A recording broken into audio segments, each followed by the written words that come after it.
তুমি বললে বিক্রি হবে এটা লয়, আমার গোটা মার্কেটটা আমার ফোনে তোমাকে দেখাচ্ছি, একটু করে দাঁড়াও। পাইকারি দাঁড়াও দাম দাঁড়াও, আমি শুরু করে দিই। তো কিছুদিন হলো আমি আজ 2-3 দিন বাঁকাদো পাইকারি সবজি মার্কেট যাইনি বাঁকাদো। তো একজন কাকু ওই বাঁকাদো সবজি মার্কেট থেকে ঘুরছে, তো আজকে জিজ্ঞাসা করবো যে কাকুর ওখানকার সবজির দাম কি আছে, কুঁদরির দাম আজকে কত আছে?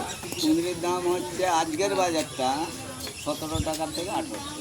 আজকে কুঁদরি বাজার 17 থেকে 18 টাকা। পটল পটল হচ্ছে গেড়া পটলটা হচ্ছে 20 টাকা, আর চাইনা যেটা বলছে লম্বা সেটা 17 টাকা।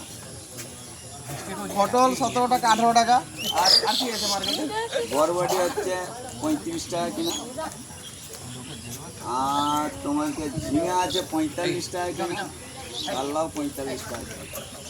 তো এখন আপাতত বর্ষার জন্য গাছে নষ্ট হয়ে যাচ্ছে, কারণ ফুলজালিগুলো পড়েছে, তার জন্য সবজির দাম ধীরে ধীরে বাড়তে শুরু করেছে। কিন্তু যেখানে 1 কুইন্টাল ফসল হয় একটা বাড়িতে, সেখানে 30 থেকে 40 কেজি এই সবজি বেরোচ্ছে, তো আরও কম বেরোচ্ছে।